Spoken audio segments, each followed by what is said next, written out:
action. Well, look, after a glorious night of NBA and guys putting up monster numbers, I got to pull out a word of the day to start this day off right, and it's Genesis, okay?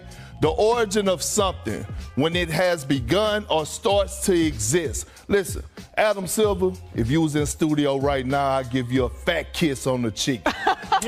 You know why? Because you came up with the play-in tournament. It has been one of the best things that's happened to the NBA. You know why, Malika? Because the playoffs has officially started for a lot of teams, whether they trying to stay in the playoffs or get into the play-in tournament and keep their spot to have a chance to get into the postseason. So we saw last night and we witnessed stars starring, but we also witnessed guys competing at a high level because every game matters right now. All right, Perk. Well, we're still trying to understand, right, the genesis of the Luka trade, to use your word of the day. But a new era is in Dallas. It is underway. The Mavs, they took on the new-look Warriors last night. It felt like a playoff game type of atmosphere when these two took the court. So let's pick it up, Perk, in the third quarter here. Steve Kerr, as the Warriors crept back into this game, his temper got a little hot. He doing all that crying. What the babies go do? He should have had them more disciplined defensively because Dallas had whatever they wanted. Out at midcourt there, in timeout, yelling at an official. He would get teed up there. And then a few minutes later, Kyrie Irving hits a three. What a game for Kyrie. This stretch right there was crazy. He had three straight. I think this is the last one of them. Yeah, that is absolutely right, Shams. Kyrie Irving nails the three again there. So let's go ahead to the fourth quarter here, Perk. Just over 5 to play. The Warriors down by 7. Steph Curry hits the corner three. I mean, look, wide open. The ball movement was beautiful. You can't leave him off a pin down right here.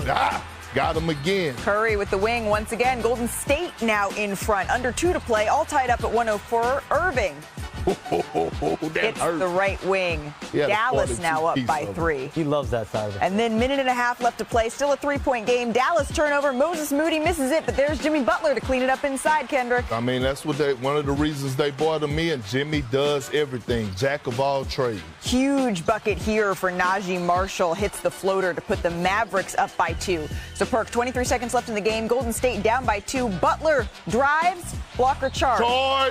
Charge. Steve Kerr would review it, but the call would stand as a charge. Here's Irving talking to Scott Van Pelt about the game and taking this charge.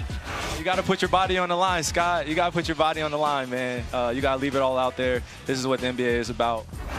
Put his body on the line. He did, and 42 points on the night. Dallas gets the win, 111-107. And we knew this. Kyrie, certified bucket. Last night, he became the 4th player in Mavericks history with a game of 40 points, made 60% of his shots.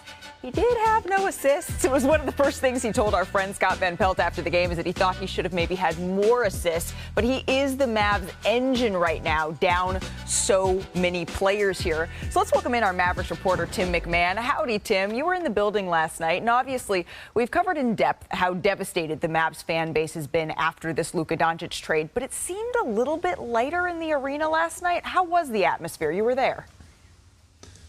Howdy, Malika. You called it a playoff-like atmosphere. I'm going to say it's more like a March Madness type of atmosphere, and that's partially because there was a whole lot of Warriors fans in the building, almost like a neutral crowd. They were outnumbered, but anytime the Warriors are on the road, there's going to be a lot.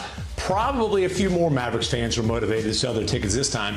Honestly, I was surprised that there weren't. I didn't hear any type of fire Nico chants, those sort of protests. There wasn't the crazy security activity, the over-aggressive security activity that there was on Monday night. And listen, Kyrie Irving gave the Mavericks fans that were in the building something to cheer about. This was a spectacular shot-making performance by Kyrie Irving. This was the kind of performance the Mavericks desperately needed.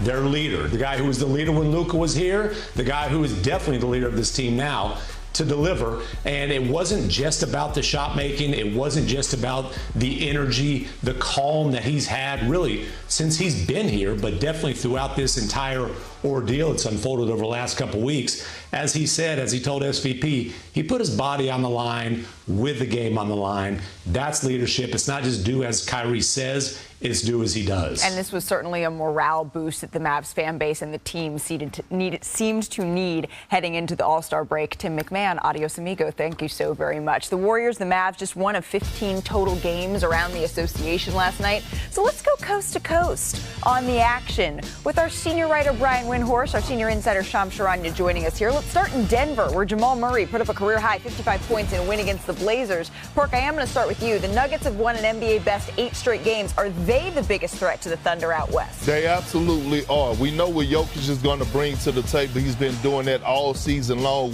his entire career. But now the others are stepping up. Jamal Murray, Michael Porter Jr., Aaron Gordon, Christian Braun. I'm sorry, Nuggets fans, he has elevated his game, but they are the second best team in the Western Conference right now, more complete team. And one of the biggest shockers of the night, maybe, the Giannis and Dameless Bucks took down Ant and the Timberwolves. Ant came in with 3 straight 40-point games, but shot just 10 of 33 in a 2-point loss. So, Brian, Perk said that he thought that Ant would be standing on business here. What happened?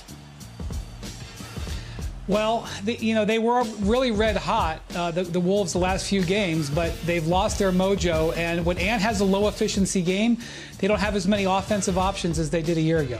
Well, lastly, the Suns' slump continued. They fell to the Rockets 119-111 in their last game before the break. KD did finish with a game-high 37. They have fallen all the way down to the 11th seed, a game out of 10th.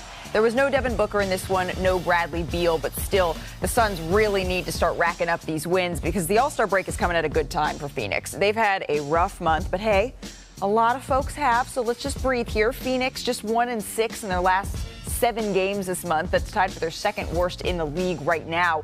Another issue is that the games, they haven't really been close. They've been outscored by almost 11 points a game. So, Brian, is there anything, do you think, to be hopeful here for the Phoenix Suns? I wish I had a different answer. The Suns, some of the parts just don't make sense. They have a lot of talent.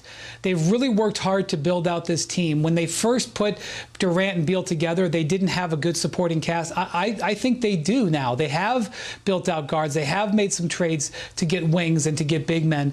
But Malika, you put them together, and it's not equaling wins. You are what your record says that you are.